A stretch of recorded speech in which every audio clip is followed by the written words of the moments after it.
Welcome back. This time in our How to Beat Boss Guide series for Silksong, we're going to be taking on Groal the Great. Now, a few things to talk about before the boss enters the arena. First, the fight is going to start off with multiple waves of ads. Don't worry if you take damage here and there during this part of the fight. I certainly do with almost every wave, take at least one hit. The reality is you get so many hits in just clearing the ads, you should be able to heal most of it off. Even then, I start the fight off down 2 masks and am still fine. So if you take a couple of hits here and there during the ad waves, don't stress about it. With the little guys as they blow up, just get out of the way and you'll be fine. The guys that shoot the darts, I like to pogo from the top. And that keeps you out of where they can possibly hit you with the darts. If you can get above those taller guys that shoot like little spikes down, it works as well. Just know that their hitbox is taller, so it's a little harder to clear up and get up on top of them. But other than that, the ad shouldn't be giving you any trouble. Just heal throughout and heal at the end of them so that you're starting the fight with as much HP as possible. The other thing to discuss is I very rarely recommend specific tools for a boss fight because I want you to be able to take these on regardless of whatever your loadout is. I will tell you right now, I recommend Purity Reef. Having that equipped, it makes the fight 10 times easier because without it, as soon as you touch the maggot water down below, you're going to get infected and you'll no longer be able to heal. So that said, Groal the Great only has a few attacks. The biggest challenge with this guy really is just that his hitbox is huge. It's kind of Savage Beastfly syndrome. It only ever shoots projectiles out to the side, so very safe to hit him from the bottom. I don't recommend going from the top just because he changes elevation, which can make it difficult to consistently get that pogo. If he does end up swallowing you there where he kind of sucks in air, it will do 3 masks, but you gain some silk back from hitting him on the inside.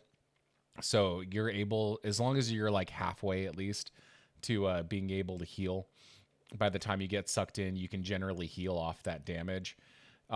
He will also go into these phases where it looks like he is consumed with soul and will start shooting out vengeful spirits for those of you who played Hollow Knight at you. Those you can just hop over. It will only ever come at 2 elevations. There's nothing tricky about that.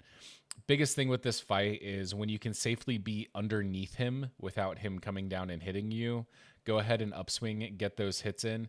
Other than that, biggest thing is make sure to make use of your tools. It's by far the safest way to get damage in during this fight. As much tool spam as you can afford, go for it. And it doesn't even have to be the same tools like I'm using here. Just whatever you're comfortable getting damage in with is good. Obviously, I'm using the spines here. That's my personal favorite.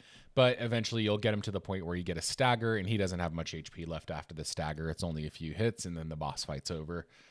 Other than that, some things to note. I do recommend you grab the bench to the south because the next closest bench other than that is all the way back at the Bellway.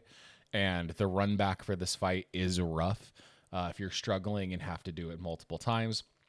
The other thing is just making sure that you're playing safely. He only shoots out projectiles, a couple of projectiles at a time. There's no like heavy swarm of them, and they always go to the side. So as long as you can use your vertical movement, if you already have a double jump in order to avoid those, or your horizontal movement like your dash or claw line to get underneath him safely, you'll be able to avoid those. And just remember, this is Savage Beastfly syndrome. The hitbox is huge, so you don't want to be right up on him in this fight. You want to play safer, more defensively.